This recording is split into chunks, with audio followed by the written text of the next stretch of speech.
तीसरे वक्ता है डॉक्टर विजयभाई पंड्या साहेब, संस्कृत के विद्वान वक्ता। आप गुजरात यूनिवर्सिटी भाषा साहित्य के संस्कृत विभाग में 39 वर्षों तक प्रोफेसर रह चुके हैं और 11 वर्षों तक आपने इंडोलॉजी में मानद सेवा दी है। आपने डॉक्टरेट इन लिटरेचर की उपाधि प्राप्त करी है। आपको राष्ट्रपति अवार्ड से सम्मानित किया गया है। इसके अलावा साहित्य गौरव पुरस्कार, गुजरात साहित्य अकादमी, यूपी स्टेट का ब्रह्मर्षि पुरस्कार, सोमनाथ ट्रस्ट द्वारा सुवर्ण चंद्रक जैसे कई पुरस्कारों से आपको नवाजा गया है। आपके पुरस्कारों एवं अवार्ड्स की लिस्ट बहुत लंबी है। हमने पहले से ही व्हाट्सएप ग्रुप पे ये सब भेज दिया है, तो यहाँ मैं इनका उल्लेख नहीं कर रही हूँ। आपका सबसे महत्वपूर्ण कार्य है वाल्मीकि रामायण की ओरिएंटल इंस्टीट्यूट वडोदरा द्वारा प्रकाशित समीक्षित आवृत्ति का गुजराती में अनुवाद करना। सन 2004 में आपने ये कार्य शुरू किया था। आज 16 साल के बाद 18,605 श्लोक का आपने गुजराती में अनुवाद किया है। इस ऐतिहासिक कार्य से आपने हर एक गुजराती को गौरवान्वित किया है। मैं आमंत्रित करती हूँ आपको पंड्या साहब कि आप अपनी पवित्र वाणी से हमारे कर्णों को भी पवित्र करें। माननीय श्री डॉक्टर पंड्या साहब।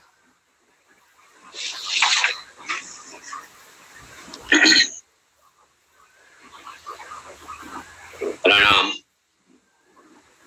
श्री रामचंद्र चरणौ मनसा स्मरामि, श्री रामचंद्र चरणौ वचसा गृणामि, श्री रामचंद्र चरणौ शिरसा नमामि, श्री रामचंद्र चरणौ शरणं प्रपद्ये।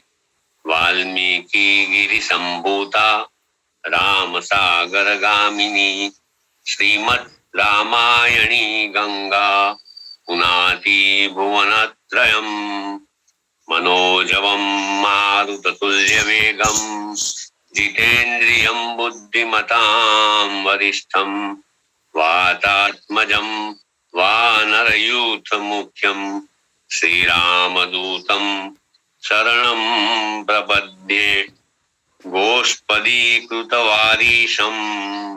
मशकीकृतराक्षसं रामायण महामाला रत्नं वन्दे नीलात्मजम्।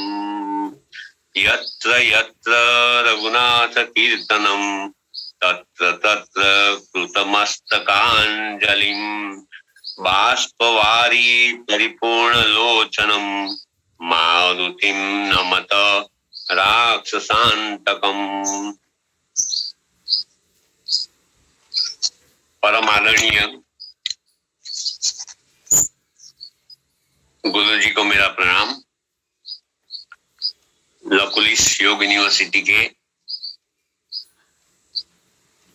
चेयरमैन अमीन, परम आदरणीय अमीन साहब, शाह साहब, योग यूनिवर्सिटी के कुलपति झाला साहब,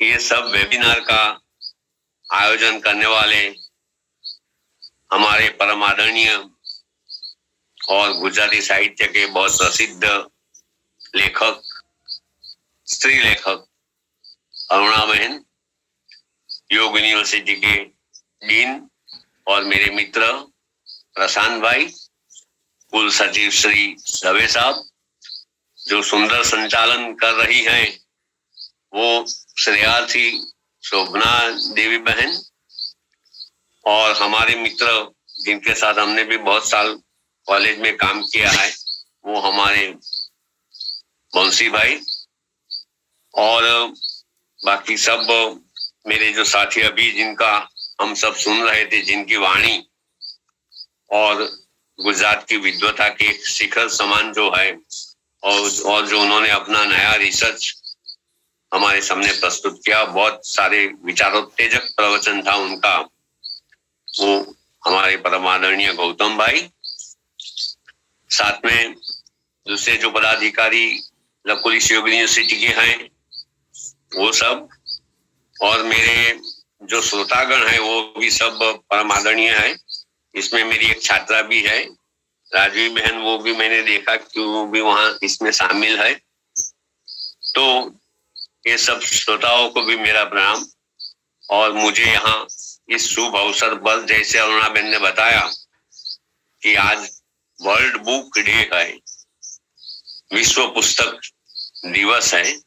आज शेक्सपियर का जन्म भी है और शेक्सपियर की पुण्यतिथि भी है, और शेक्सपियर के स्मरण में ये आज का दिन वर्ल्ड बुक दिन के रूप में पूरी दुनिया में माना जा रहा है। तो आज त्रिवेणी संगम, जैसे अरुणाबेन ने बहुत अच्छी तरह बताया कि त्रिवेणी संगम हुआ है, उसमें मुझे लकुलिश योग यूनिवर्सिटी के पदाधिकारी अरुणाबेन, जाला साहब वगैरह लोगों ने मुझे आमंत्रित किया।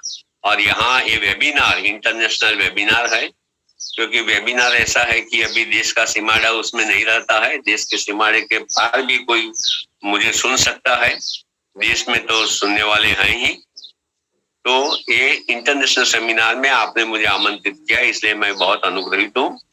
और जो मेरा विषय है, गौतम भाई ने तो उनका जो वाल्मीकि ने जैसा किया है, वाल्मीकि के साथ कालिदास ने क्या किया है, उनकी उन्होंने तुलना की, बहुत अच्छी तुलना की, बहुत विचारोत्तेजक व्याख्यान प्रस्तुत किया है। मैं मूलभूत रूप से मेरा ऐसा मानना है, अरुणा बहन, मेरा ऐसा मानना है कि हम सब वाल्मीकि को भूल गए हैं, वाल्मीकि से दूर चले गए हैं।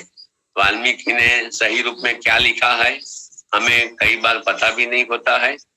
जो प्रचलित कथाएं होती है उसको ही हम वाल्मीकि क्या लिखी हुई कथाएं मान के चलते हैं। तो वाल्मीकि को हमें फिर से हमें प्रस्तुत करना है, समाज के सामने रखना है। जैसा आपने किया, आपने संक्षिप्त रामायण आपने प्रस्तुत किया अरुणाबेन, उसमें आपने कहा और आपने किया है कि वाल्मीकि ही शब्दों, भाषा गुजराती हो सकती है, गुजराती है, लेकिन मूल वाल्मीकि के जो शब्द है वो ही आपने वाचकों के समक्ष प्रस्तुत किए हैं। इसी तरह मेरा भी यही उद्देश्य है कि वाल्मीकि और वाचक, उसके बीच में मुझे नहीं आना है। वाल्मीकि क्या कहते हैं वो हमें जानना चाहिए। तो वाल्मीकि क्या कहते हैं वह जानने के लिए मैंने अभी, जिसने शोभना देवी ने बताया, इसी तरह 18,700 श्लोक के अधिक जो श्लोक है उसका मैंने अनुवाद पूरा किया है। अभी उसकी प्रकाशित करने की योजना चल रही है, अलग अलग तबक्के पे है। तो आज मैं जो बात कर रहा हूँ, सुंदरकांड मुझे अरुणाबेन ने विषय दिया है, वाल्मीकि का सुंदरकांड, ये ध्यान में रखना। वाल्मीकि का सुंदरकांड, हम वाल्मीकि का स्मरण हमें करना है। वाल्मीकि क्या कहते हैं, वाल्मीकि का कैसा निरूपण है, वाल्मीकि के कैसे विचार है, वाल्मीकि के पात्र निरूपण कैसे है, वो हमें जानना है। और बाद में बाकी के जो महान सर्जक हो गए, कालिदास, भवभूति वगैरह, बहुत एक तुलसीदास वगैरह जो सर्जक हुए वो भी हमें जानना है, क्योंकि रामायण हरि अनंत, हरि कथा अनंत, जैसे गोस्वामी तुलसीदास जी ने कहा है, हरि अनंत है और हरि की कथाएं भी अनंत है। मगर सब कथाएं, राम कथाएं जो भी विश्व भर में प्रसिद्ध है, प्रचलित है, उसके मूल में वाल्मीकि का रामायण है। वो हमें इस तथ्य का, इस हकीकत का विस्मरण नहीं होना चाहिए। इसलिए मैं आज आपको सुंदरकांड के बारे में, वाल्मीकि रामायण का सुंदरकांड के बारे में आपको थोड़ी बात हम शेयर करेंगे। तो जो सुंदरकांड है, देखिए, पहले तो जो नाम है सुंदरकांड, तो सुंदरकांड का अर्थ ही ऐसा होता है कि सुंदरकांड, जो कांड सुंदर है। तो सब विद्वानों ने ऐसा कहा कि ये कांड में बहुत अच्छी सी कविताएं हैं, बहुत अच्छी पोएट्री है, बहुत अच्छी उपमाएं हैं। हनुमान जी का बहुत अच्छा निरूपण हुआ है। हनुमान जी का भव्याति भव्य पात्र उन्मिलन जो हुआ बाद में, उसका मूल ये वाल्मीकि रामायण का सुंदरकांड है। तो इसलिए ट्रेडिशन जो परंपरा है वो ट्रेडिशन तो सुंदर है, किम न सुंदरम। सुंदरकांड में क्या सुंदर नहीं है, सब कुछ सुंदर है। तो सुंदर सीता है, सुंदर राम है, सुंदर लंका है, सुंदर हनुमान है, सुंदर वार्ता है। ऐसे 4-5 श्लोक है जिसमें ऐसा कहा गया है कि सुंदर है किम न सुंदरम, सुंदर में सब कुछ सुंदर है। इसीलिए इस कांड का नाम सुंदर रखा गया है। ऐसा एक एक्सप्लेनेशन, ऐसी एक समझूती है। ठीक है, जब सुंदरकांड सुंदर है तो हमें जो हम सहृदय भावक है वाल्मीकि रामायण के, उनको प्रश्न होना चाहिए कि बाकी के जो कांड है, बाल कांड, अयोध्या कांड, किष्किंधा, अरण्य कांड, किष्किंधा कांड, बाद में सुंदर कांड आता है, बाद में युद्ध कांड या लंका कांड और अंत में उत्तर कांड। तो 7 कांड, सुंदर कांड ही अकेला ही सुंदर है, बाकी के कांड सुंदर नहीं है? ऐसा हमें प्रश्न होना चाहिए। मित्रों, श्रोताओं, सब कांड ऐसा है। वाल्मीकि का जो रामायण है उसमें क्या सुंदर नहीं है? आप कुछ भी, कोई भी पन्ना खोलिए, 7 कांड का अगर आपके पास पूरा रामायण वाल्मीकि का है तो आप कोई भी पन्ना खोलिए और देखिए तो उसमें अद्भुत बातें हैं। वाल्मीकि रामायण जैसा अद्भुत सुंदर महान ग्रंथ दूसरा मैंने आज तक, मेरा जो छोटा सा थोड़ा सा अभ्यास है उसमें मैंने वाल्मीकि रामायण जैसा कोई ग्रंथ देखा नहीं। पूरा वाल्मीकि रामायण एक अद्भुत, साहित्य की दृष्टि से भी, काव्य की दृष्टि से भी अद्भुत ग्रंथ है। तो बालकांड देखा जाए, बालकांड भी राम और जो अद्भुत कथाएं हैं और जो जिस तरह रामायण का उद्भव हुआ है, वाल्मीकि ने कहा मान निषाद प्रतिष्ठाम तोम अगम शाश्वती समाह यत् क्रौंच मिथुनादेकम अवधि काम मोहितम। इस श्लोक का जो उद्भव हुआ वो हमें बालकांड में मिलता है और ऐसे कई स्थान है। तो बालकांड भी सुंदर है, किसी को त्याग करे और किसी का स्वीकार करे। अयोध्या कांड में दशरथ बोलते हैं राम को वन जाने के लिए, राम तैयार हुए हैं सीता और लक्ष्मण के साथ। दशरथ कहते हैं कि तात बेटा आज की रात तू रह जा। तो वो जिस तरह से जो काकलूरी करते हैं राम को, वो बहुत हृदय स्पर्शी है। भरत अपने मामा के घर से वापस आता है, कैकेयी को पूछता है भरत कहाँ है पिताजी। उस समय पिताजी का देहांत हो गया है, पिताजी कहाँ है और राम अभी तक मुझे क्यों नहीं दिखाई देते हैं। जब मैं बहरगांव से आता हूं, मैं उनको प्रणाम करता हूं तो मेरे खभे से, स्कंद से जो धूल दूर करते हैं राम, मेरे मस्तक पर हाथ रखते हैं। वो राम कहाँ है? तो अयोध्या कांड भी ऐसा है। अयोध्या कांड में सीता का जो उज्जवल चरित्र हुआ है वो भी अद्भुत कांड है, बहुत हृदय स्पर्शी कांड है, हमारे हृदय को हच मचा देने वाला कांड है। अरण्य कांड में पूरा नगर छोड़ के जब हम मन में प्रवेश करते हैं, राक्षसों की मायावी सृष्टि है, वो भी अद्भुत कांड है। वो भी कैसे कह सके कि वो सुंदर नहीं है। और बाद में किष्किंधा कांड, जो सुग्रीव और वाली दोनों के संघर्ष की कथा, और वहां भी राम लक्ष्मण का मिलना, हनुमान जी का मिलना, वहां से हनुमान जी का प्रवेश होता है, वो भी आप देखते जाइए, अद्भुत है। तो किष्किंधा कांड भी बहुत अच्छा है। ये तो सुंदर कांड कहनाने वाला सुंदर कांड आ गया। युद्ध कांड में युद्ध की, राम रावणयो युद्धम राम रावणयो युव, जैसा कहा गया है पूरे विश्व में, संस्कृत साहित्य जगत में, कि भी राम रावण का युद्ध तो राम रावण का ही है। ऐसा युद्ध का वर्णन युद्ध कांड में मिलता है। और दिल को दहला देने वाला जो प्रसंग है, सीता का अग्नि प्रवेश, सीता अग्नि में प्रवेश करती है और फिर सीता अक्षत रूप से बाहर आती है, अग्निदेव उनको लेके बाहर आते हैं, युद्ध कांड में होता है। अंतिम सर्गों में होता है, ब्रह्मा वगैरह देव आते हैं, राम को कहते हैं हे राम, आप क्या कर रहे हैं? क्यों सीता का स्वीकार नहीं कर रहे हैं?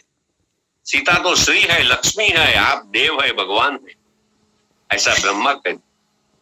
तो राम कहते हैं कि मैं तो आत्मानम मानुषम मन्ये रामम दशरथात्मजम, मैं तो क्या हूं, मुझे तो आप सब बता रहे मैं देव हूं, मगर मैं तो ऐसा समझता हूं कि आत्मानम मानुषम मन्ये हूं, मैं तो दशरथ का पुत्र राम मनुष्य हूं, ऐसा मैं समझता हूं।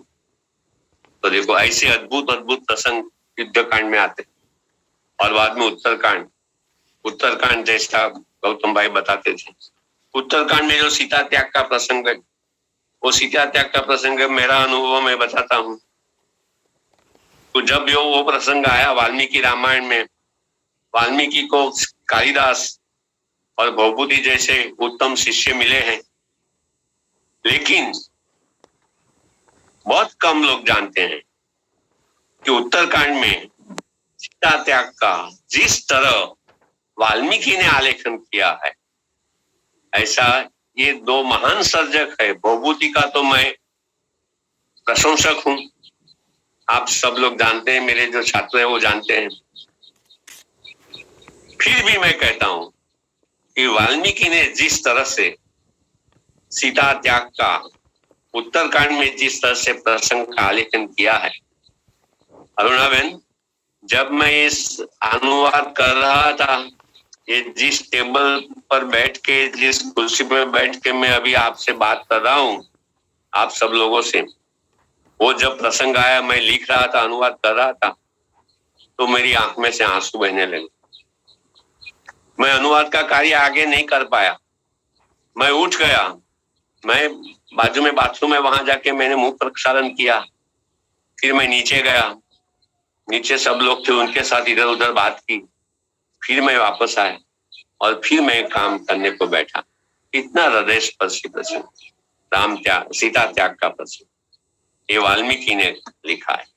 ये स्टोरी की अभी जो संशोधन है, अभी जो लेटेस्ट संशोधन है, जो लेटेस्ट संशोधन माने गोल्डमैन और उनका जो 5 लोग थे, उन्होंने 2070 में वाल्मीकि रामायण की समीक्षात्मक आवृत्ति, समीक्षित आवृत्ति, क्रिटिकल एडिशन का अनुवाद पूरा किया है। वो 2070 में, मैंने अभी 2020 में पूरा किया, मैंने अकेला किया, वो 5 लोग और गोल्डमैन, वो 6 लोग मिलके, मगर उनका काम तो बहुत अच्छा है, टिप्पणी के साथ विस्तृत इंट्रोडक्शन है। तो उसमें, और हमें ये बात ध्यान में रखनी चाहिए, हमारे व्यक्तिगत मत जो भी हो, समीक्षित आवृत्ति में जो है, समीक्षित आवृत्ति में जो लिया गया है, उसे हमें आधारभूत मान के चलना चाहिए। तो समीक्षित आवृत्ति में ये प्रसंग है, बालकांड और उत्तरकांड, वो दोनों प्रक्षिप्त न मानते हुए समीक्षित आवृत्ति में दोनों कांड लिए गए हैं, और इस तरह पूरे 7 कांड यहाँ है। तो इसलिए जो कोई भी कांड आप ले लो, सब सुंदर है, तो सुंदर कांड को ही क्यों सुंदर कहा गया, वो प्रश्न तो अनुत्तरित है। उसका मैं बताता हूं कारण। मैंने एक बार कहीं पढ़ा परंपरा में कि भाई सुंदर कांड को सुंदर, बाकी के कांड भी सुंदर है क्या? सुंदर कांड सुंदर है और दूसरे कांड सुंदर नहीं है, ऐसा करना दूसरे कांड को अन्याय करना जैसा होगा। तो फिर उसका जवाब ये है कि सुंदर माने नष्ट। एक परंपरा में एक पंक्ति भी मिलती है, नष्ट द्रव्यस्य लाभो ही, नष्ट द्रव्यस्य लाभो ही सुंदरः परिकीर्तितः। कोई द्रव्य, कोई चीज, कोई वस्तु अगर खो गई है, नष्ट हो गई है, हमारे आंख से ओझल हो गई है, हमें मिल नहीं रही है, अगर वो फिर से प्राप्त हो जाती है, नष्ट द्रव्यस्य लाभः, नष्ट द्रव्य, जो द्रव्य नष्ट हो गया है, उसका अगर फिर से लाभ होता है, उसका अगर पुनः प्राप्ति होती है, उसको हम सुंदर कहते। तो सुंदर कांड इसलिए सुंदर कांड है, अनेक विद्वानों ने तरह तरह के एक्सप्लेनेशन दिए हैं, लेकिन मुझे सबसे अच्छा ये जो है व्याख्या, ये मुझे सबसे अच्छी और प्रमाणभूत व्याख्या लगती है कि इसमें सीता जी खो गए थे, सीता जी का पता नहीं था, सीता जी कहाँ है। वो पहली बार रामायण में पहली बार हनुमान जी ने ये सुंदर कांड में सीता जी को ढूंढ निकाला, इसीलिए ये कांड का नाम सुंदर है। जो सुंदर तो है ही, करुण है प्रसंग। सीता इसी तरह रावण की अशोक वाटिका में बंदी हुए हैं और फिर भी हनुमान जी आए। एक तरफ करुण रस है, दूसरी तरफ हनुमान जी का वीर रस है, और फिर हनुमान जी ने जो लंका में धमाल मचाई और पूरा तहस नहस कर दिया लंका वगैरह बातें आई। तो इसीलिए ये सुंदरकांड इसलिए है कि फॉर द फर्स्ट टाइम पहली बार राम को सीता यहाँ है, लंका में है, रावण की लंका में है, अशोक वाटिका में है, ऐसा हनुमान जी ने ढूंढ निकाला, इसलिए ये सुंदरकांड।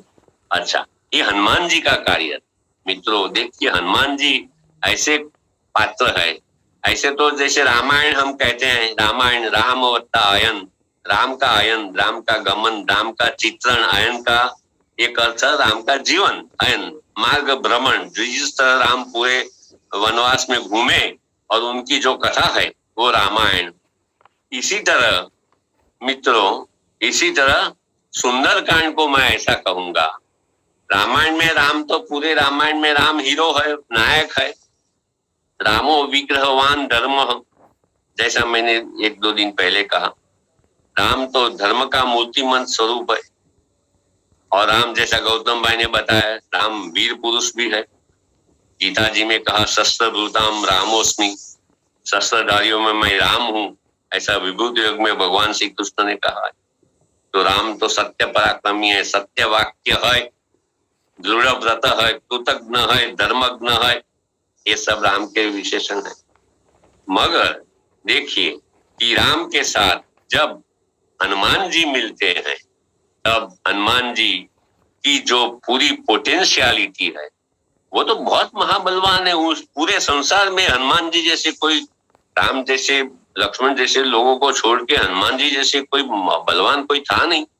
फिर भी आप देखना, आप रामायण, वाल्मीकि रामायण में किस तरह वो महान कलाकार है। वाल्मीकि एक great poet, he is a great artist. Valmiki Ramayana एक महती काव्य कृति है। आप किष्किंधा कांड पढ़िए तो किष्किंधा कांड में हनुमान जी का ऐसे बहुत ऐसा रोल है, कोई बड़ा डोमिनेंट रोल नहीं है। वो वाली है, वो सुग्रीव को बहुत पीड़न उत्पीड़न करता है, सुग्रीव को बहुत सताता है, सुग्रीव को भाग जाना पड़ता है। हनुमान जी सुग्रीव के साथ है, लेकिन हनुमान जी कुछ नहीं करते। हनुमान जी तो वाली क्या उसके सामने थे, हनुमान जी के सामने वाली कुछ नहीं है। हनुमान जी के सामने विश्व के कोई भी महाबलवान जो लोग वहां थे वो हनुमान जी के सामने कुछ नहीं थे। फिर भी आप देखिए कि किष्किंधा कांड पूरा वाली और सुग्रीव दोनों के बीच के संघर्ष की कथा है, और सुग्रीव का बहुत उत्पीड़न होता है। इतना उत्पीड़न होता है, सुग्रीव के साथ हनुमान जी सतत है। फिर भी हनुमान जी कहीं सुग्रीव का पक्ष लेके वाली के सामने विरुद्ध लड़ने के लिए नहीं जाते। वो लड़ सकते थे, उनमें अपरिमेय, अमाप, अपरिमेय बल था। उनके समान कोई वीर पूरे संसार में कोई नहीं था। फिर भी जब तक राम नहीं मिलते तब तक जो हनुमान जी की जो शक्ति है, अंदर अंतर्निहित शक्ति है, वो जो पोटेंशियलिटी है, वो पोटेंशियलिटी का रियलाइजेशन, साक्षात्कार हनुमान जी को तब होता है जब वो राम के संपर्क में आते। ये राम ने स्वयं उत्तरकांड में प्रश्न किया है।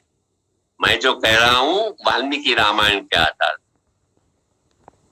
हम जब किष्किंधा कांड पढ़ते हैं अरुणा बहन, समय नहीं है हमारे पास, उसका पढ़ते हैं तो हमें इसी तरह वाल्मीकि ने आलेखन किया है कि हनुमान ऐसे पराक्रमी थे, ऐसे बलवान थे, तो क्यों सुग्रीव के साथ लेके वाली को मात नहीं किया? नहीं करते हैं। और तब हमें ये प्रश्न नहीं होता है। फिर राम अगस्त्य मुनि को प्रश्न करते हैं उत्तरकांड में कि भाई हनुमान जी तो ऐसे थे, तो हनुमान जी ने क्यों ऐसा नहीं किया? तो फिर हनुमान जी की बाल बचपन की शैशव अवस्था की कथा बता।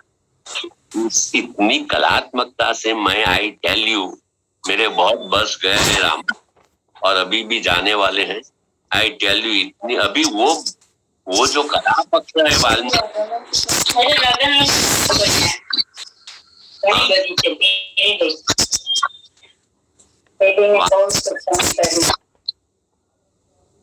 कोई बोल रहा है, कुछ पूछना है? वाल्मीकि रामायण का जो कला पक्ष है उसको तो हमने अभी तक पिछाना नहीं है। तो किष्किंधा कांड में ऐसा चला और फिर रामायण उत्तरकांड में प्रश्न पूछते हैं अगस्त्य को कि क्यों हनुमान जी चुप रहे, तो फिर ये कथा पता। तो जो लोग कहते हैं कि बालकांड और उत्तरकांड प्रक्षिप्त है, वो प्रक्षिप्त नहीं है, वो रामायण कथा के इंटीग्रल अविभाज्य भाग, वो हम उसको प्रक्षिप्त नहीं कि हमारी पूरी ट्रेडिशन उसको रामायण में ये दोनों कांड, बालकांड और उत्तरकांड, दोनों कांड, उसका मुख्य कारण ऐसा माना गया था कि जहां जहां राम भगवान के रूप में आलेखित किया गया है वो भाग प्रक्षिप्त है, ऐसा विदेशी विद्वानों ने, हरमन याकोबी वगैरह विद्वानों ने बताया था। तो ऐसा नहीं है, जो बाकी के जो भाग है अयोध्या कांड से लेके युद्ध कांड तक भी राम तरह जगह जगह पर राम देव है, भगवान है, ऐसा वाल्मीकि ने संकेत किया है। वो संकेत देखने के लिए, संकेत को समझने के लिए जो हमारी गत सदी की जो स्कॉलरशिप थी, वो गत सदी की स्कॉलरशिप निष्फल हुई थी। इसीलिए वो बोले, जो हरमन याकोबी ने जो हमें पकड़ा दिया कि भाई ये पहला कांड बालकांड प्रक्षिप्त है और उत्तरकांड प्रक्षिप्त है, ऐसा हमें पकड़ा दिया कि जहां जहां राम का भगवान के रूप में चित्रण होता है वो भाग प्रक्षिप्त है, ऐसा उन्होंने हमें पकड़ा दिया और हम मानने लगे। ऐसा नहीं है, बालकांड और उत्तरकांड दोनों अविभाज्य अंग है। हाँ, कहाँ झूठ फूट थोड़े श्लोक होते हैं, कोई प्रसंग प्रक्षिप्त हो सकते हैं, जैसा समीक्षित आवृत्ति ने सिद्ध किया है। समीक्षित आवृत्ति हमारे पास अब आ गई है, तो पूरे जो भी प्रश्न है, जो भी शंका है, उसका समाधान हम समीक्षित आवृत्ति में से ले सकते हैं। ठीक है, तो दूसरी बात है। ओके, तो फिर हनुमान जी देखिए, राम से जब मिले तब हनुमान जी की शक्ति, हनुमान जी की जो शक्ति थी, जो पोटेंशियलिटी थी, जो संभावना थी, उसका साक्षात्कार। तो ये हनुमान जी सुंदरकांड क्या है? सुंदरकांड अपनी शक्तियों का साक्षात्कार करने का कांड है। हनुमान जी किसका प्रतीक है? हनुमान जी शक्ति का साक्षात्कार करने का प्रतीक है। वो कथा तो अद्भुत है मित्रों, कथा अद्भुत है। ऐसी कोई दुनिया में, पृथ्वी पट पर ऐसी कोई कथा नहीं है। सिर्फ वार्ता ली जाए तो भी कथा से, कथा के रूप में भी अद्वितीय कथा है, लेकिन इसके पीछे बहुत सारी ऐसी संकेत भी है। अच्छा, दूसरी बात है, हनुमान जी हम जानते हैं परंपरा में और रामायण में, वाल्मीकि रामायण में भी कहा है, हनुमान जी शिव के अवतार है मित्रों, वो सब आप जानते हैं। हनुमान जी जो रुद्र है, 11 रुद्र है, उसमें 11वां जो रुद्र है वो रुद्र का अवतार हनुमान जी। आप समझना मित्रों, देखो किस तरह से महाकवि जो होते हैं, वाल्मीकि जैसे मनीषी कवि, ऐसा दूसरा कोई कवि नहीं हुआ है, ऐसा वाल्मीकि हुआ। जाते जगति वाल्मीकौ कवि ही इति अभिधा अभवत्। जब वाल्मीकि का जन्म हुआ तब कवि शब्द अस्तित्व में आया, तब तक कवि शब्द नहीं था।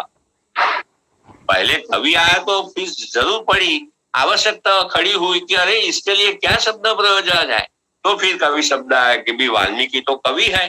तो वाल्मीकि जन्मे, जाते जगति वाल्मीकौ कवि ही इति अभिधा अभवत्, कवि शब्द अस्तित्व में। गौतम भाई ने बहुत योग्य रूप से बताया कि व्यास आए, दो ही कवि है। आपने बताओ ना, मैंने शायद बताया, दो ही कवि है, एक वाल्मीकि है और दूसरा व्यास।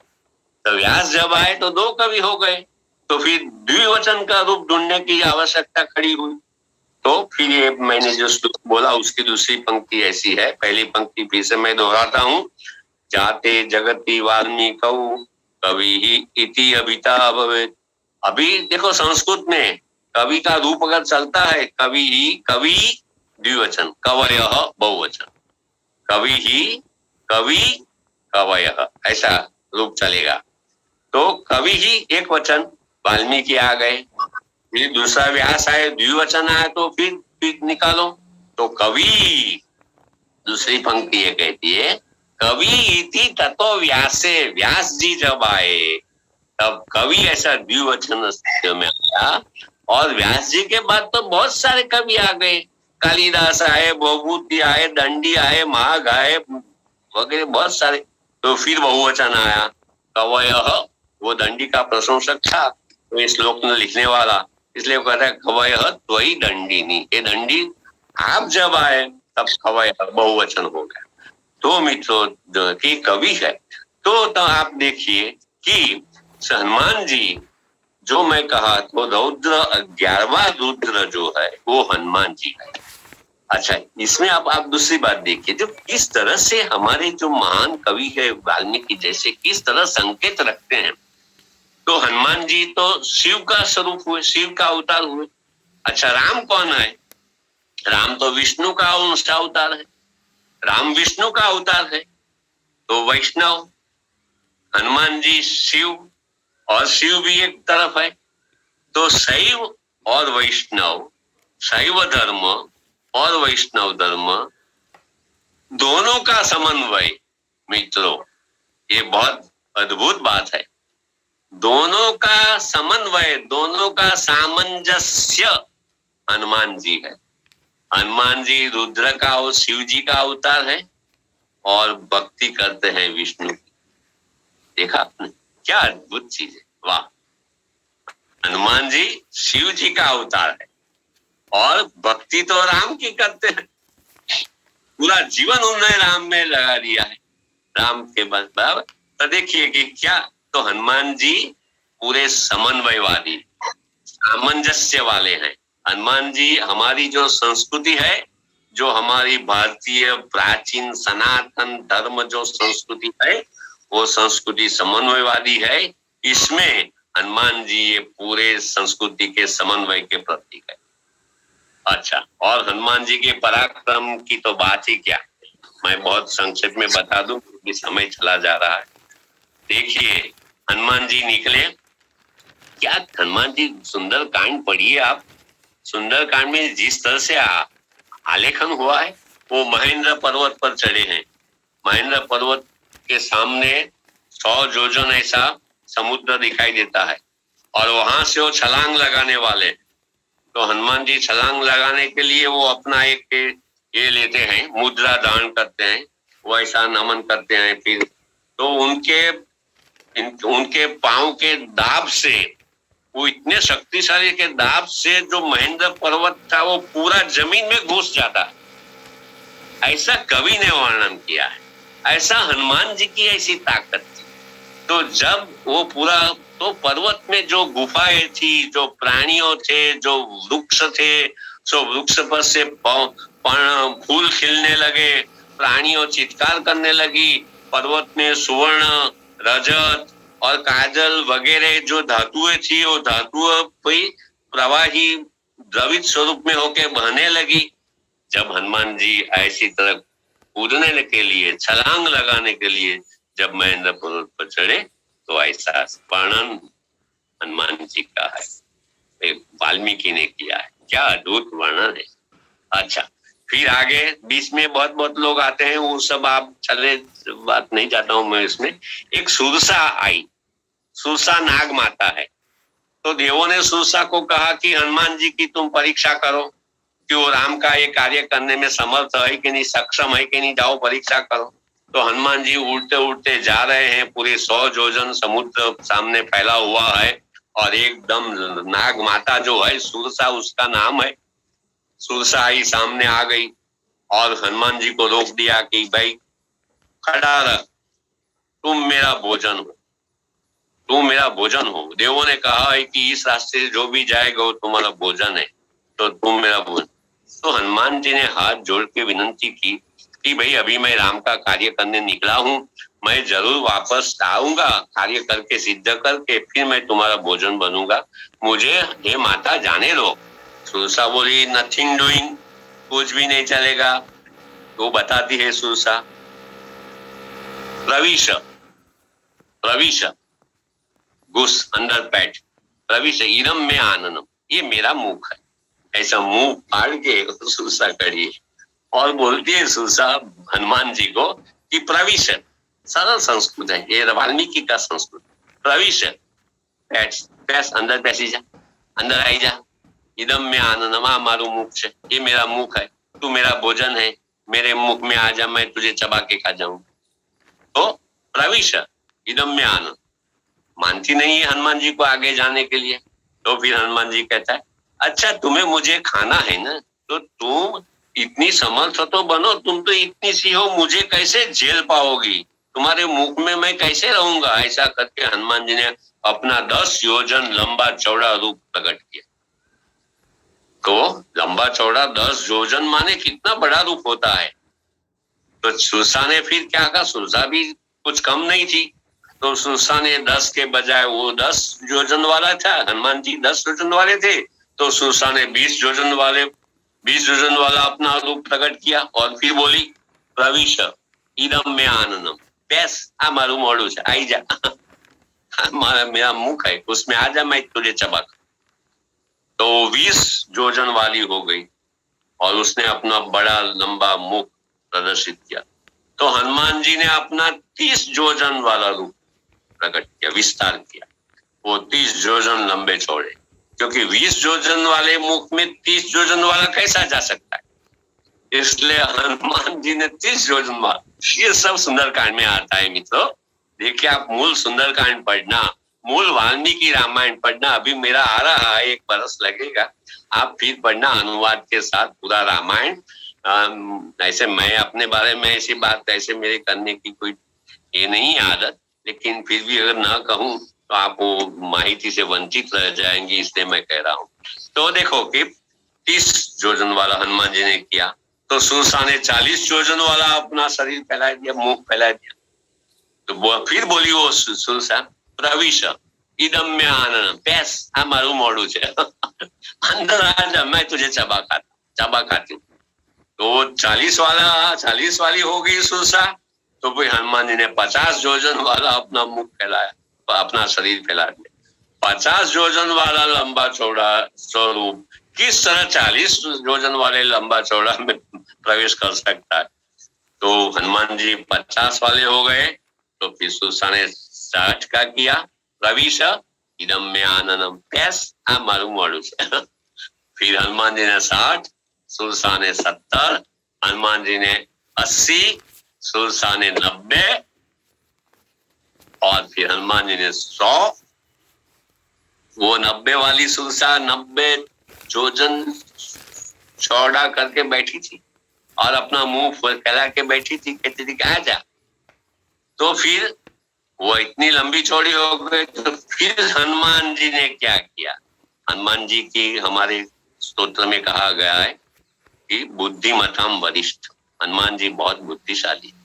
तो उन्होंने क्या किया कि हनुमान जी एकदम अपना लंबा चौड़ा 100 योजन वाला रूप एकदम छोटा सा अंगूठा जैसा करके सुरसा के मुख में प्रवेश करके, सुरसा क्या कह रही थी आप समझ गए होंगे। सुरसा क्या कहती थी, प्रवेश है, प्रवेश करो अंदर, इदम में आनंद में, मेरा मुख है, ये मेरा मुख है, इसमें तुम प्रवेश हो। तो हनुमान जी छोटे से अंगुष्ठ जैसे रूप बना के हनुमान जी सुरसा के मुख में प्रवेश किया और वो जो लंबा चौड़ा 90 योजन वाला रूप जो फैला के बैठी थी, उसको देर तो लगेगी ना, इतना बड़ा लंबा चौड़ा रूप बंद करने के लिए 10-15 मिनट हो जाएगी तो उसमें जब वो बंद करती है अपना मुख हनुमान जी को चबा खाने के लिए, तब तक तो हनुमान जी बाहर निकल जाते हैं। और जो सुरसा की जो शर्त थी, सुरसा की कि प्रविश इदम में आनंदम, पेस मारू मोड़ू से, आई जा अंदर। तो हनुमान जी उसके मुख में प्रवेश करके बाद, तो सुरसा उनकी बुद्धिमत्ता देख के बहुत प्रसन्न हुई और आगे जाने दिया। ऐसे बहुत सारे हनुमान जी के जो पराक्रम है, जो हनुमान जी पीछे कोई यहाँ भारत देश में कोई ऐसा गांव छोटा सा 20-25 घर का भी छोटा सा मुवाड़ा, जो इसको हम बोलते हैं गुजराती में मुवाड़ा, छोटा छोटे गांव होते हैं, वो गांव में भी हनुमान जी का छोटा सा डेरा, छोटा सा मंदिर नहीं होगा? ऐसा नहीं, हनुमान जी ऐसे। तो मित्रों, हनुमान जी बारे में तो बहुत कुछ है। सुंदरकांड तो हनुमान जी का ही कांड है। मैंने जब बताने जा रहा था फिर रह गया। रामायण जैसे राम का आयन है, ऐसे सुंदरकांड को, अरुणाबेन, सुंदरकांड को हम हनुमानायन कह सकते, ऐसा मेरा है।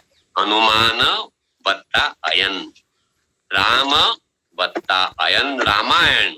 राम तो पूरे जगत में और रामायण में व्याप्त है। राम सिवाय की रामायण थोड़ी हो सकती है, ठीक है। मगर सुंदरकांड में जब आते हैं तो राम हीरो होते हुए भी, राम नायक होते हुए भी, राम पश्चात में चले जाते हैं और हनुमान नायक बन के पूरे सुंदरकांड में हनुमान जी नायक बन के उभरते हैं।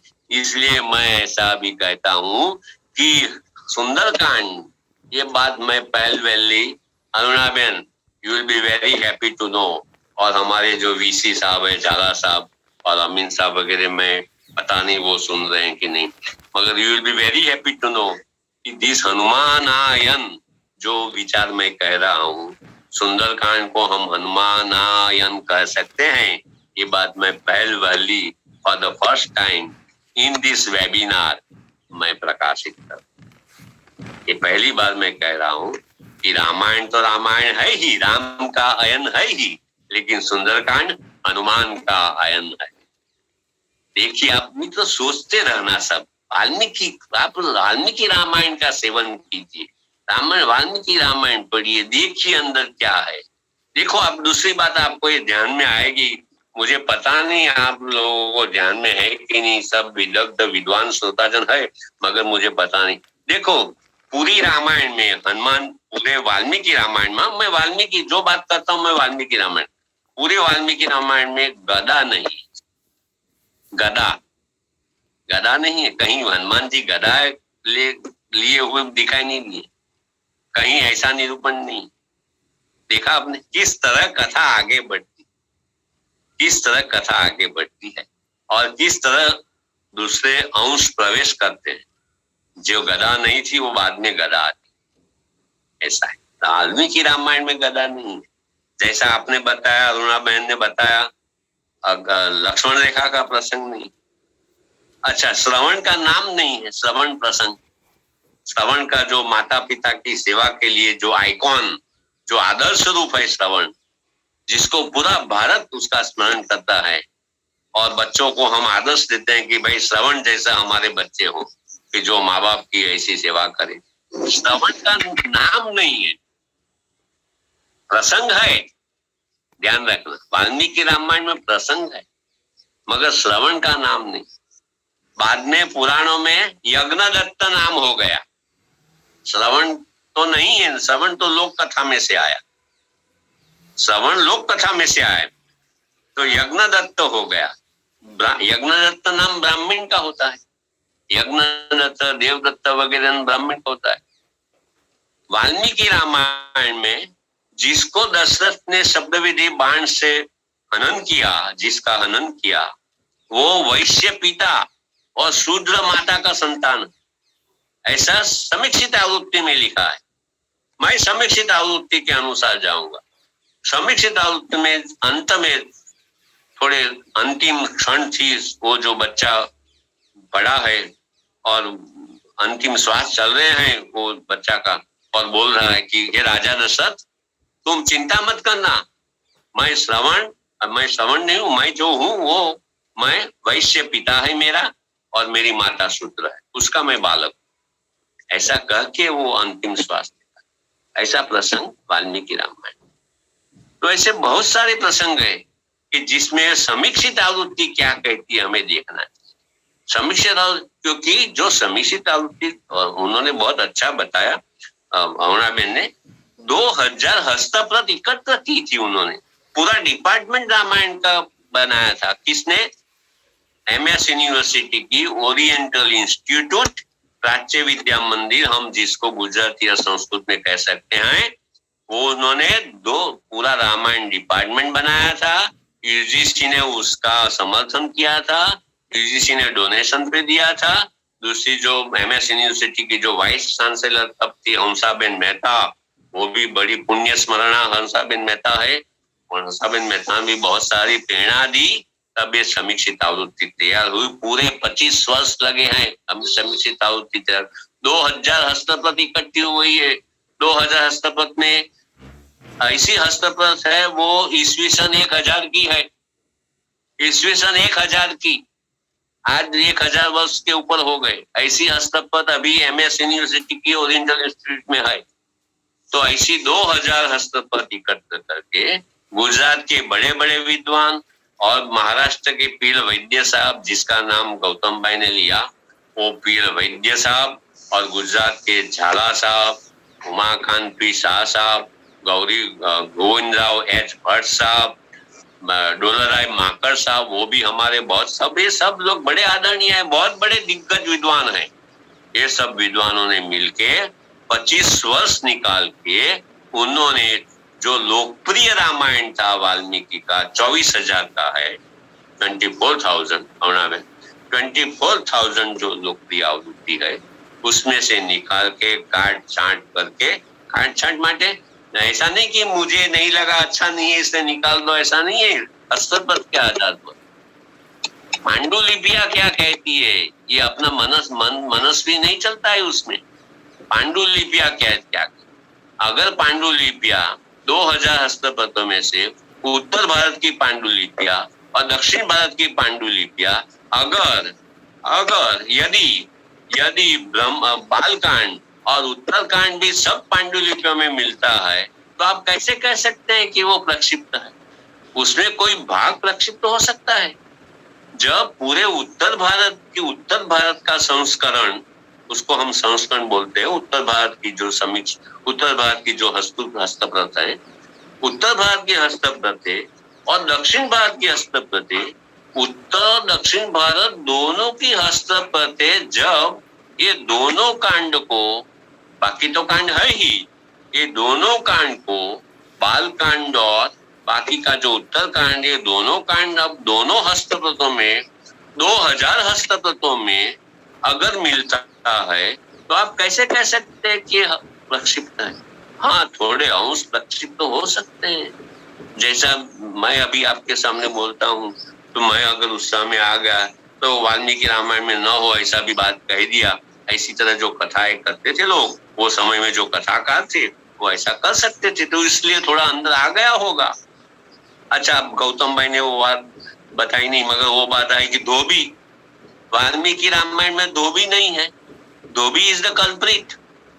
धोबी को हम कहते हैं कि धोबी का वचन से राम ने सीता का त्याग किया और राम ने सीता को अन्याय किया। धोबी नहीं है वाल्मीकि रामायण।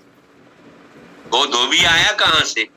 तुलसीदास में भी धोबी ने, तुलसीदास में तो उत्तरकांड है ही नहीं, सीता त्याग नहीं है जैसे गौतम भाई ने बताया। तो धोबी आया कहां से? धोबी कंबन रामायण में, धोबी कंबन रामायण, वो वहां के आया और धोबी आया। धोबी ने बोला कि मैं राम नहीं हूं कि रात में मेरी औरत दूसरी जगह रह के आई और उसको मैं स्वीकार करूं। ऐसा धोबी के वचन राम के कान आए और राम ने सीता का त्याग। वाल्मीकि रामायण में क्या है? क्या वहां धोबी है? नहीं है। वाल्मीकि रामायण में मित्रों ऐसा है, वो तो बहुत हृदयस्पर्शी है, मगर अभी भी मैं उसमें अगर मैं ऊंडा जाऊं ना, विस्तार में जाऊं, तो मैं आपके सामने बोल नहीं पाऊंगा। ऐसा सुंदर चित्रण, ऐसा हृदयस्पर्शी, ऐसे आंख में आंसू ला देने वाला चित्रण वाल्मीकि ने किया है। ऐसा महान प्रसंग, ऐसा अद्भुत प्रसंग हम कैसे छोड़ सकते हैं? ऐसा प्रसंग अद्भुत है। ऐसा प्रसंग किसी ने बाद में, भवभूति वगैरह, भवभूति का तो मैं आशिक हूँ, भवभूति के लिए तो मैंने बहुत लड़ाइयां लड़ी है, लेकिन फिर भी मैं मानता था कि भवभूति ने बहुत अच्छा किया है। मगर जब मैंने उत्तरकांड में अभी अनुवाद के समय मैंने देखा कि अरे वाल्मीकि ने तो क्या काम किया है, ऐसा भवभूति भी नहीं कर पाए हैं। ऐसा कालिदास तो गौतम भाई कहने के लिए ज्यादा प्रमाणभूत है, तो ऐसा कालिदास, भवभूति वगैरह लोगों ने वो चित्रण किया है, मगर जो वाल्मीकि ने किया है ऐसा मेरे ख्याल से किसी ने नहीं किया। तो वहां क्या बताया वाल्मीकि रामायण में? वाल्मीकि रामायण में गौतम ने कहा, जैसे वो भद्र जो है, दूत है, जासूस है, वो जासूस को वो भद्र को पूछते हैं, राम तो कहते हैं कि महाराज सब लोग आपकी प्रशंसा करते हैं, आपने रावण को मारा वगैरह वगैरह। राम कहते हैं ठीक है, वो तो बात, मेरे लिए कुछ निंदा कोई करता है, मेरी कुछ टीका होती है कि नहीं? तो जो अच्छा है तो अच्छे का हम पालन करेंगे, जो हमारी दूषण है अगर उसकी बात अगर लोग करते हैं तो उसका हम त्याग करेंगे। ऐसा राम अभी कुछ जानते नहीं है कि लोग क्या करें। तो वो भद्र जो है वो ऐसा कहता है कि पूरी अयोध्या नगरी के पूरे लोग, सारी अयोध्या और अयोध्या के बाहर जिसको हम जनपद कहते हैं, वाल्मीकि रामायण जनपद, ग्राम विस्तार, जो ग्राम विस्तार के लोग हैं, वो ग्राम विस्तार के लोग भी महाराज सीता रावण के घर रह के आई है उसके बारे में एल फैल बोलते हैं, कान खुशियां करते हैं। वो कहते हैं कि ऐसी राक्षस के घर रही हुई, जो बहुत लंबे समय तक अपने शत्रु के घर रही हुई सीता के साथ राम किस तरह आनंद लेता होगा, ऐसा लोग कहते हैं। और ये लोग जो कहते हैं पूरा समाज कहता है, कोई एक दो व्यक्ति नहीं कहते हैं। वाल्मीकि का ऐसा नहीं, ये हमें बात ध्यान में नहीं रहती।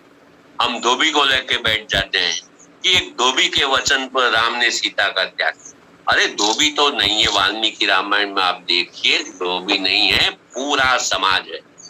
तो जैसे गौतम भाई ने बताया कि लोकमत, public opinion, how can you ignore the public opinion. तो और इक्ष्वाकु वंश, ऐसा बढ़िया इक्ष्वाकु वंश है, उसके बड़ी तेजस्वी परंपरा है, अनशुद्ध परंपरा रही है सैकाओं से, तो उसमें हम कैसे किस तरह राम उसका उपेक्षा कर सकते। मगर मित्रों, मैं इसके आगे नहीं जाऊंगा, नहीं तो मैं डिस्टर्ब हो जाऊं, मेरे कई बार ऐसा मेरा होता। तो ये हनुमान जी का जो सुंदरकांड है उसमें तो एक ये है, सुंदरकांड का एक कारण ये भी है, नमोस्तु रामाय सलक्ष्मणाय देव्यै च तस्यै जनकात्मजायै। फिर से मैं बोलता हूँ, नमोस्तु रामाय सलक्ष्मणाय देव्यै च तस्यै जनकात्मजायै, नमोस्तु रुद्र इंद्र यम अनिलेभ्यः, नमोस्तु रुद्र इंद्र यम अनिलेभ्यः, नमोस्तु चंद्रार्क मरुद्गणेभ्यः। ये सुंदरकांड में आता है और ये तारक मंत्र कहा है। तारक मंत्र, ये तारने वाला, हमको तराने वाला, समुद्र हमें भवाटवी जो है, भवसागर है, भवसागर में तराने वाला ये मंत्र है, तो सुंदरकांड में आता है। और अपने को सुंदरकांड का बहुत महत्व है धार्मिक दृष्टि से भी। सुंदरकांड का ऐसा है कि इसमें आता है एक हनुमान जी का श्लोक है, जब हनुमान जी रावण लंका को छिन्न भिन्न करते हैं ना, तब हनुमान जी बोलते हैं, ये श्लोक है उनका, सुंदरकांड में है वाल्मीकि का। जयति अति बलो रामो। देखो हनुमान जी इतने नम्र है, हनुमान जी के पास से तुम बहुत सारी चीज सीखने की है। हनुमान जी इतने नम्र है, सीता जी को विश्वास नहीं बैठता है कि ऐसे वानरों की सैन्य क्या किस तरह से ऐसे राक्षस रावण के सामने लड़ पाएगी।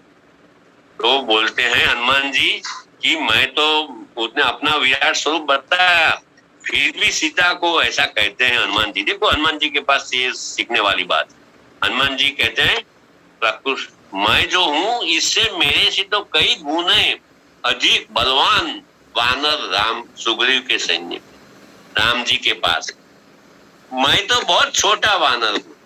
और अंदर सुंदरकांड का एक वाक्य है, ये पंक्ति, प्रकृष्टा नहीं प्रेष्यन्ते प्रेष्यन्ते ही चरवजना। ये दौत्य, मैं दूत बन के आऊंगे तो छोटा मोटा काम, इस छोटा मोटे काम के लिए बड़े बड़े वानरों को, बड़े बड़े लोगों को नहीं भेजा जाता है। प्रकृष्टा नहीं प्रेष्यन्ते, क्या हनुमान जी के गोल्डन वर्ड्स है, हनुमान जी के पास से ये सीखना चाहिए। हनुमान जी को, हनुमान जी कहते हैं कि उत्तम लोग को कहीं भेजा नहीं जाता है, प्रेष्यन्ते ही इतरे, मेरे जैसे इतर।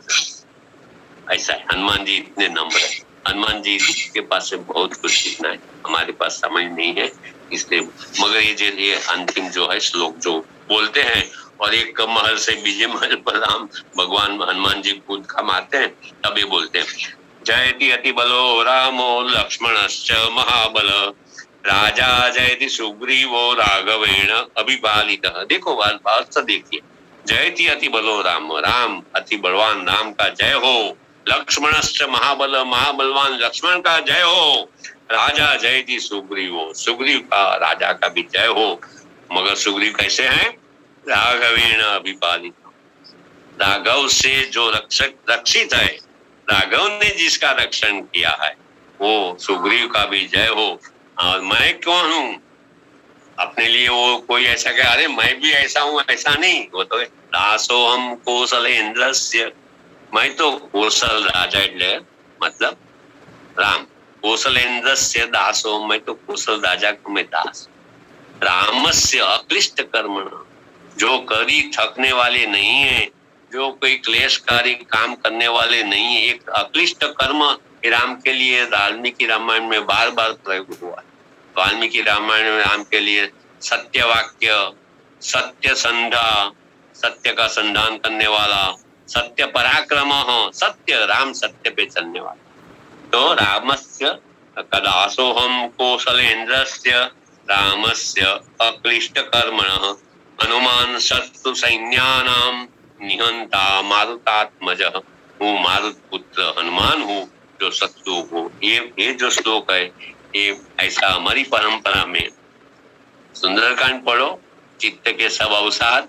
ये कोरोना काल है, कोरोना काल में चारों ओर विभीषिका फैली है। उसमें मैं कहता हूँ कि वाल्मीकि रामायण, राम कथा और राम कथा एक वैक्सीन है। दूसरी वैक्सीन भी है मगर ये भी वैक्सीन है। हमारे मूल्यों में अगर हमारी श्रद्धा कम होती जा रही है तो पढ़िए, आप रामायण पढ़िए, वाल्मीकि रामायण पढ़िए, दूसरी रामायण पढ़िए, राम कथा का सेवन। रावण मर गया है, विभीषण तैयार नहीं है जाने के लिए, अंतिम क्रिया करने के लिए विभीषण तैयार नहीं। राम कहते हैं जाओ मरणांतकम वैर, वैर हमारा मरण के साथ पूरा हो, ऐसा कहते राम। विभीषण को जो राक्षस ने अपनी पत्नी को अपहरण किया था, इतना दुख दिया राम, फिर भी राम अंतिम समय में क्या कहते हैं?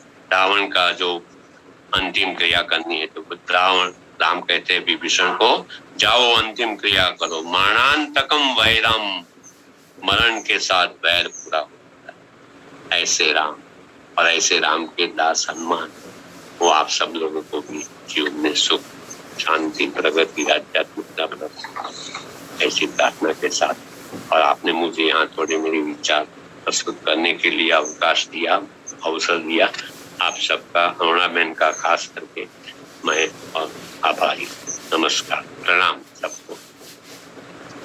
धन्यवाद माननीय डॉक्टर पंड्या साहेब, आपने अपने शेड्यूल में से हमारे लिए समय निकाला और बहुत सारी अच्छी बातें हमें कही। लकुलिश योग यूनिवर्सिटी की ओर से मैं हृदयपूर्वक आपका धन्यवाद करती हूँ। लकुलिश योग यूनिवर्सिटी की ओर से मैं स्पेशल धन्यवाद करूंगी हमारे बीएससी सेमेस्टर 6 के स्टूडेंट यश वोरा की, जिन्होंने ये हमारे वेबिनार में बहुत ही मेहनत करी है। इसको सफल बनाने के लिए अपना बहुत महत्वपूर्ण योगदान दिया है। इसके लिए मैं इनको भी धन्यवाद करती हूँ। कार्यक्रम के अंतिम चरण में मैं डॉक्टर अरुणाबा जाडेजा को निवेदन करती हूँ कि आभार दर्शन के लिए आप पधारे। डॉक्टर अरुणाबा जाडेजा।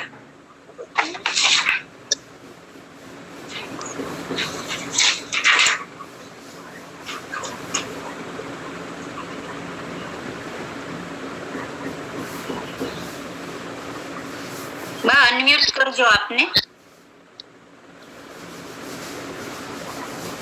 अच्छा, ओके ओके, हाँ સંભળાય છે ને શોભનાબા? જી જી જી। જય ભગવાન, નમસ્તે। બસ હવે આપણે અંત તરફ જઈ રહ્યા છે કારણ કે આપણી પાસે હવે સમય બહુ જ ઓછો છે ઝૂમ પ્રમાણે। સૌથી પહેલા વડીલ મુરબ્બી ગૌતમભાઈ પટેલ સાહેબ, હું આપને અમારા વિદ્યાર્થીઓના આવેલા સંદેશા થોડા સંભળાવું છું। આદરણીય ગૌતમભાઈ પટેલ સાહેબને સાદર વંદન। સાહેબ, ખૂબ જ સુંદર આપનું પ્રવચન રહ્યું। એક્સેલન્ટ ડેફિનેશન ઓફ ટ્રુ લવ। પછી આગળ કહે છે કોઈ વિરતી, રામ આઈડિયાલિઝમ એટ ઇટ્સ બેસ્ટ। રાજધર્મને ખૂબ સુંદર રીતે સાહેબ સમજાવ્યું। આગળ છે profound research, अति उत्तम मननीय व्याख्यान, greatest definition of husband wife relation. प्रणाम गौतम भाई साहब, वेरी इंफॉर्मेटिव।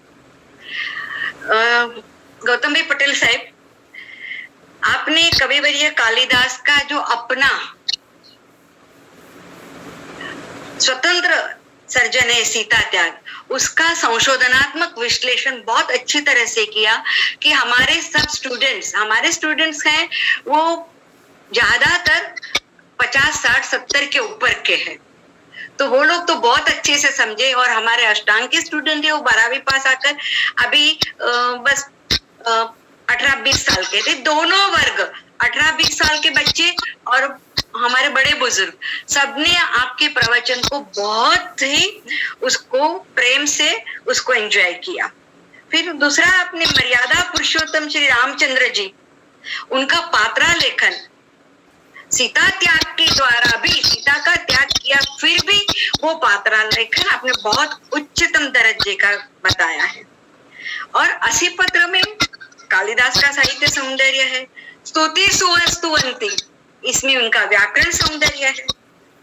और आपने बहुत अच्छे से बताया कि यशोधन कौन है। जो यशोधन वो है जिसके लिए यश ही महत्व का है, पटेल साहब। और आप बताते हैं राम के पात्र द्वारा कि पब्लिक ओपिनियन का कितना इंपॉर्टेंस है। और आपने जो हमारे सब स्टूडेंट्स ने कहा ऐसे सीता त्याग द्वारा पति पत्नी के नाते में सबसे महत्व की बड़ी बात है पटेल साहब, वो आपने बताई, वो है अंडरस्टैंडिंग, समझ। तो आपका व्याख्यान अति रसप्रद रहा, मननीय रहा, इसके लिए मैं आपकी बहुत आभारी हूँ पटेल साहब। और पहले भी आपने अष्टांग योग के स्टूडेंट विद्यार्थियों को दिया था, वो लोग ने भी उस टाइम पे उसको बहुत अच्छी तरह से सराहा था। तो हम सब आपके बहुत ऋणी हैं। अभी पंड्या साहब, विजय भी पंड्या साहब, आपने सुंदरकांड की जो बात कही वो मेरी और आपकी पहचान वही संक्षिप्त वाल्मीकि रामायण के दौरान ही हुई थी। मुझे बोरी सागर साहब ने बताया कि आप विजय पंड्या भाई साहब के पास जाओ, वो रामायण पे काम कर रहे हैं। उसी टाइम आपने सुंदरकांड पे बताया था कि सुंदर का एक अर्थ ये है कि कोई भी वस्तु गुम हो गई हो उसको वापस मिलना, वो सुंदर। और मेरे स्टूडेंट्स अभी गायत्री बेन दवे हैं, फिर पुराने स्टूडेंट्स में मंजूबा है, फिर तृप्ति बहन है, और दूसरे भी जितने मेरे स्टूडेंट्स हैं उनको मालूम है कि मैं हर बार हमारे सेकंड सेमेस्टर में जब सुंदरकांड आता है तो मैं उनको पूछती हूँ कि सुंदरकांड के नाम का शीर्षक का महत्व बताओ। मेरा हमेशा रहता है। और मैंने ये रामायण में से, संक्षिप्त रामायण में से छोटी सी पुस्तिका सुंदरकांड की मैंने अलग निकाली है। उसकी प्रस्तावना में मैंने ये आपने जो दिया नष्ट द्रव्य से, उस श्लोक का उल्लेख करके मैंने बताया है। दूसरा साहब, आप आज लिख लो तारीख और हमारी यूनिवर्सिटी का भी नाम लिख लो कि 23 अप्रैल पुस्तक दिन 2021 लकीलिश योग यूनिवर्सिटी के रामायण वेबिनार के दिन मैंने सुंदरकांड को एक नया नाम दिया, हनुमानायन। साहब आज आप लिख लो, ये हमारे यहाँ हनुमानायन का जन्म हमारे यहाँ हुआ है, इसीलिए हम लोग को बहुत गर्व है। फिर आपने बताया कि हनुमान जी को अपनी पोटेंशियलिटी यहाँ मालूम होती है। दूसरी एक बात मुझे आपको कहना है, सबको, हमारे स्टूडेंट्स तो जानते ही, लेकिन आपको गौतम भाई पटेल से आपको खास मुझे कहना है कि जैसे आपने कहा कि हनुमान जी वो शैव धर्म और वैष्णव धर्म दोनों का समन्वय है, बराबर है? तो हमारी जो लकुलिश परंपरा है इसमें भी शैव धर्म और वैष्णव धर्म का समन्वय है। हमारे बापूजी स्वामी कृपालवानंद जी वो वैष्णव धर्म के थे, बराबर? और भगवान लकुलिश जी शैव धर्म, शिव जी के 28वां अवतार। लेकिन वो अपने शिष्य स्वामी कृपालवानंद जी को व्रज की यात्रा के लिए ले गए। क्यों? कि मेरा शिष्य वैष्णव है।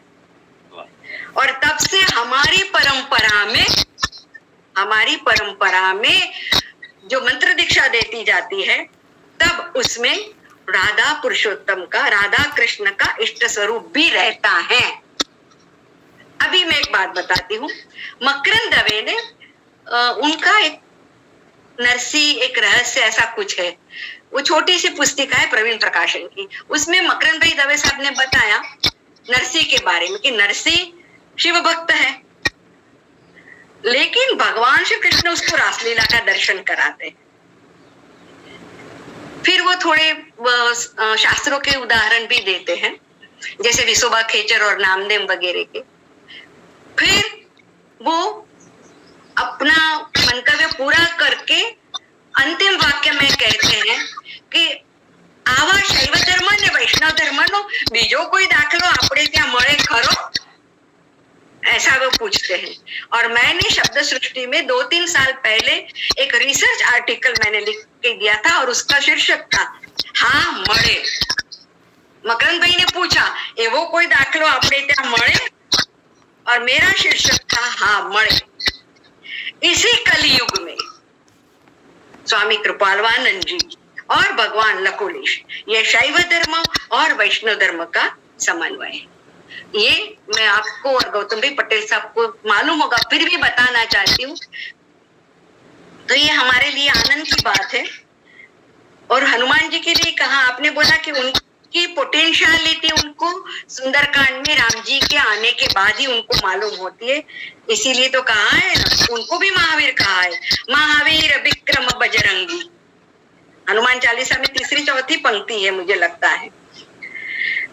और हनुमान जी आपने बोला कि जैसे 11वां अवतार है। फिर दूसरा एक साहब मुझे आपने जो सुंदरकांड में वर्णन किया ना कि महेंद्र पर्वत पर वो जैसे हाथ रखते तो उनका दाब, और वो जो वर्णन है सुंदरकांड का, वो वर्णन भी मैं मेरे स्टूडेंट्स को पूछती हूँ।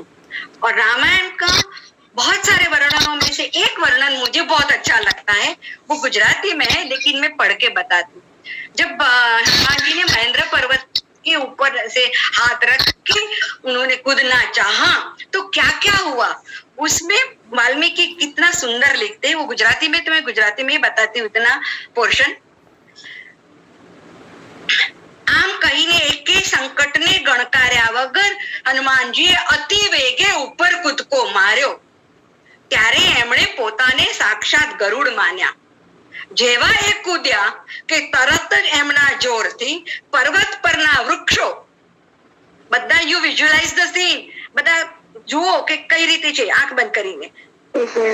એવો એમણે કૂદકો માર્યો કે એમના જોરથી પર્વત પરના વૃક્ષો મૂળિયામાંથી ઉકળી ગયા અને પોતાની ડાળીઓને લઈને વૃક્ષો હનુમાનજીની સાથે સાથે એ પણ જોરથી ઉડવા માંડ્યા, કારણ કે હનુમાનજીનો વેગ એટલો બધો હતો એટલે એ પણ ઉડવા લાગ્યા। હવે આગળ જે ઉપમા આપે છે, મહાવેગથી ઉપરની તરફ ખેંચતા આકાશમાં એ આગળ ઉડવા લાગ્યા એમની સાથળના અતિ વેગથી, એમની સાથે ઉપર ઉડેલા વૃક્ષો થોડી વાર સુધી એમની પાછળ ગયા। હવે અહીંયા શું કહે છે વાલ્મીકી, દૂરના દેશે જનારા સ્વજનને વળાવા જેમ બીજા સગા સંબંધી જતા હોય ને, એમ થોડી વાર સુધી એમની સાથે ગયા। આ જુઓ, આવું તો પુષ્કળ છે, આપ કહો છો એમ। મારા પણ કેટલા અમુક વર્ણનો વિદ્યાર્થીઓને ભણાવું છું, અને સીતા ત્યાગનું આપે કહ્યું ત્યારે સાહેબ મેં જયારે ફરીથી નિરાંતે આ કામ માટે વાલ્મીકી રામાયણ વાંચ્યું ત્યારે હું પણ બહુ જ રડી છું, અને એનો અનુવાદ કર્યો ત્યારે પણ રડી છું। એટલી બધી હું ડિસ્ટર્બ થઈ જતી એ વખતે। આજે સીતા ત્યાગનું એમનું વર્ણન છે વાલ્મીકીનું એનું। તો આ બંને જણાએ અમને બધાને ખૂબ જ માહિતી સીતા ત્યાગની અને સુંદરકાંડની, આ બંને આપ જણાએ અમને ખૂબ ખૂબ ખૂબ આપી। બધાને હું બીજું કહું કે સાથે એક મારી અંગત વાત કરી દઉં કે મારા પીએચડી ના ઓફ પેપર, ઓન પેપર ની of paper guide Vijaybhai Pandya સાહેબ હતા, અને આ જે સંક્ષિપ્ત રામાયણ થઈ શક્યું એમાં સાહેબનો બહુ મોટો ભાગ હતો। આ વાત મેં ગુરુજીને કરેલી, અને ગુરુજી પણ પ્રસ્તાવના, કારણ કે ગુરુજીએ જ મને કહ્યું કે આપણે સંક્ષિપ્ત વાલ્મીકી રામાયણ કરવાનું છે યુનિવર્સિટીના અભ્યાસક્રમ માટે। પછી મેં ગુરુજીને કરેલી, ત્યારે અમારે ત્યાં ડીઆરસીસી બોર્ડ માટે ગુરુજીએ સામેથી કહ્યું કે વિજય પંડ્યા સાહેબને લાવો ને, અને ત્યારથી સાહેબ અમારે ત્યાં પધારેલા. પછી સાહેબ ત્યાં બી પધારેલા, ઝાખણ પધારેલા, ગુરુજીના દર્શન કરાવેલા, અને સાહેબે પોતાના અનેક ગ્રંથો એમને ભેટ આવેલા. પણ આ સુંદરકાંડનો આ સવાલ પણ હું હંમેશા પૂછું કે ખોવાયેલી વસ્તુ પાછી મળવી. અને એક છેલ્લે બીજું સુંદરકાંડનું સાહેબ મારું બહુ ગમતું છે એ કે સુંદરકાંડમાં હનુમાનજી આપણને આશાવાદ આપે છે. કારણ કે હનુમાનજી બહુ નિરાશ થઈ ગયા છે, અહીંયા ના મળ્યા, ત્યાં ના મળ્યા, અહીંયા ના મળ્યા, ક્યાંય સીતાજી ના મળ્યા. પછી કહે છે આ પેલી સામે અશોક વાટિકા છે, લાવ ને એમાં મને જોવા દે ને, ત્યાં જવું. તો ત્યારે શું વિચારે છે? અનિર્વેદ શ્રિય મૂલમ અનિર્વેદ પરમ સુખમ અનિર્વેદો હિ સતત સર્વાદેશુ પ્રવર્તક કરોતિ સફલમ જંતોઃ કર્મ યચ્ચ કરોતિ સ. પછી હનુમાનજીએ વિચાર્યું કે નિરાશ ન થતા આશાને જાળવી રાખવી એ જ બધી શ્રી એટલે સંપત્તિનું મૂળ છે. આશા જ પરમ સુખ છે. આશા જ સૌ કોઈને કામ કરવા પ્રેરે છે, અને જે આશાવાદી છે તેને સફળતા પણ મળે છે. એટલે આપણે પણ આશા રાખીએ કે આ જે કોરોનાનો અત્યારે પ્રલય આવ્યો છે કે જેને આપણે કયામત પણ કહી શકીએ, તો એમાંથી આપણે ઉપર ઉઠીએ. મારી એક વિદ્યાર્થીને પરમ ચોથે દિવસે જ મારી સાથે ફોન પર વાત કરતા કહ્યું કે ताई मुझे ऐसे लगता है कि ये सब जाएगा और फिर बाद में बहुत सारी खुशियां आएगी, बहुत सारा आनंद आएगा, बहुत सारी शांति आएगी. तो આપણે પણ હનુમાનજીની જેમ આવી જ આશા રાખીએ, નિરાશ ના થઈએ કે બસ એ દિન ભી જાયેંગે, ભગવાન પરીક્ષા કરી રહ્યો છે, અને હનુમાનજીની જેમ આપણે પણ આશાવાદી રહીએ. અને મર્યાદા પુરુષોત્તમ રામ જેનું સચોટ વર્ણન ગૌતમભાઈ પટેલ સાહેબે કહ્યું. એમણે પેલા પરદેશીને કેવો સરસ જવાબ આપ્યો કે તમે કહો છો કે રામ કેમ વનમાં ન ગયા? અલા ભાઈ, જેટલા અમારે ત્યાં રામના મંદિરો એટલા છે, તમારે ત્યાં રામને જેટલા પૂજે છે એટલા છે. હમણાં અમે ગૌતમભાઈ પટેલ સાહેબ પરમ દિવસે જ રામનવમી ઉજવી, એમાં અમે કનક ભવનના દર્શન કર્યા, અને કનક ભવનની સવારની આરતીના પણ અમે લાઈવ દર્શન કર્યા, અને એ વખતે બધી આ વાત યાદ કરી હતી. એટલે ગૌતમભાઈ પટેલ સાહેબ વડીલ મુરબ્બી અમારા પંડ્યા સાહેબ, આપ બંનેના અમે ખૂબ આભારી છીએ. ભલે આપ અમારા ઘરના જ છો, છતાં આપે અમને એટલી બધી અજાણી વાતો અમારા વિદ્યાર્થીઓને આજે તમે પીરસી છે. એ લોકો ખૂબ જ ખુશ છે, આનંદમાં છે, અને કઈ રીતે આભાર માની એના શબ્દો ઓછા છે. પણ જો કે ઘરનાને શબ્દો આભારના શબ્દો ના હું હંમેશા કહું છું, પણ ફરીથી આપ બંને જણા અમારે ત્યાં જરૂર પધારજો. અમારા વિદ્યાર્થીઓ બધા આપની રાહ જોતા જ હશે. અને સાહેબ આપના માટે બી વિજયભાઈ પંડ્યા સાહેબ આપના માટે પણ બધા આવ્યા છે. મેસેજ હું વાંચી સમજાવું. heartfelt explanation of Sundarkand. One needs to meet Ram for one's best to be expressed. હનુમાનાયન. અરે વાહ, અદ્ભુત શોધ. સુંદર્ય કિમ ન સુંદરમ હનુમાનાયન. પ્રણામ પંડ્યા સાહેબ. I love Sundarkand. You make my day. અદ્ભુત, ખૂબ સુંદર સુંદરકાંડ, ખૂબ સુંદર. પટેલ સાહેબ અને પંડ્યા સાહેબ, આપે અમને આજે ખૂબ આનંદ કરાયો. આ કોરોનાની નિરાશામાંથી થોડા અમને દૂર કર્યા. મારા વોટ્સએપ પર પણ ઘણા મેસેજ આવી રીતે આવેલા છે, જેમને અહીંયા નથી આવડતા એ લોકો વોટ્સએપ પર આપેલા છે. તો અમે બરાબર અમારી સમય મર્યાદામાં જ છીએ, અને મારા વિદ્યાર્થીઓ પણ લગભગ અમારા વિદ્યાર્થીઓ 130-132 ની સંખ્યામાં બધા વિદ્યાર્થીઓ હતા. ખાલી વિદ્યાર્થીઓ નહીં, આમાં તો એમની સાથેના ઘરના પણ બધા હોય. બીજું સાહેબ, આપને બંને સાહેબોને વાત કરું, અમારા વિદ્યાર્થીઓ તો છે, પણ કાલે રાત્રે છેલ્લે એમના માતા પિતા કયા 70-80 વર્ષના એ લોકો પણ આમાં સામેલ થયા. અમારા આચાર્ય લાઈફ મિશનના ધનંજયજી, જેમને અમે વાલથી દાદા કહીએ છીએ, એ પણ પધાર્યા છે. અને લાઈફ મિશન સંયોગ ટ્રસ્ટના અમારા બહુ જ સક્રિય કાર્યકર્તા છે, રિટાયર્ડ ફોરેસ્ટ ઓફિસર, અને અમારા બધા મંદિરોમાં એના નિર્માણ કાર્યમાં ખૂબ મદદ કરે છે એવા ડુંગરસિંહજી સોલંકી સાહેબ પણ ખાસ પધાર્યા છે. એટલે નાના મોટા વિદ્યાર્થીઓ બધા, અને દરેકના ઘરમાં બીજા પણ કેટલા સાંભળી રહ્યા છે. એટલે આમ દેખાય છે 130, પણ કહી શકાય કે એનાથી ડબલની સંખ્યામાં બધાએ આપની જે આ વાણીનો લાભ છે, ધર્મ લાભ એ અમને મળ્યો છે. પટેલ સાહેબ અને પંડ્યા સાહેબ, આપને ખૂબ ખૂબ અમારા પ્રણામ, અમારા બધા વિદ્યાર્થીઓ તરફથી પ્રણામ. અને અહીંયા ખાસ છેલ્લે હું એક જ મિનિટમાં વાત કરું. સાહેબ, આ બધું તો મારું નામ છે, પણ આયોજન તો અમારે ત્યાં સહના દીકરી છે, સહના મૂર્તિ કરીને. એ સહના ને વિજય બંને સાઉથના છે, અને આ બધું આયોજન એ દીકરીએ જ કરેલું છે. હું તો પછી બધાને હું બધું આમ તેમ એ મને કે હું બધાને મોકલું કરું. અને આજે હું તમારા બધાની સામે જાહેરમાં કહું છું, એને તો મેં કહ્યું જ તું કે અમારી લકુલિશ યુનિવર્સિટીને દાદાજી ભગવાન લકુલિશજી આપેલી ભેટ પ્રસાદી એટલે આ કપલ છે, આ પતિ પત્ની છે. આ સહના અને એના પતિ વિજય અમને મળેલા છે, એ દાદાજીની ભેટ પ્રસાદી છે. એટલે આ બધાની પાછળ આ દીકરી સહના, એને ખૂબ જ હજુ વર્ષનું પણ બાળક નથી, ખૂબ માંદું બાળક છે, અહીંથી દોડતી દોડતી ત્યાં લઈ ગઈ છે, પણ એ બધાની સાથે પણ એને આખો રામાયણ પરનો વેબિનાર આખો એને ઉભો કર્યો છે. એટલે બધો યશ, ઓલ ક્રેડિટ ગોઝ ટુ સહના દીકરીને જાય છે. તો બધાને જય ભગવાન, બધાને નમસ્તે. બસ હવે 12:30 અમારો આનો સમય પૂરો થાય છે. ઝાલા સાહેબ, ઓમભાઈ દવે સાહેબ, પ્રશાંતભાઈ દવે સાહેબ, બંસીધરભાઈ ઉપાધ્યાય સાહેબ, આપ બધા પધાર્યા.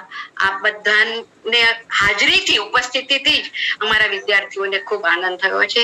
જય ભગવાન, નમસ્તે બધાને. भगवान आप सबका हृदय पूर्वक से मैं लकुलिश योग यूनिवर्सिटी की ओर से धन्यवाद करती हूँ कि भगवान हमारा वेबिनार यहाँ से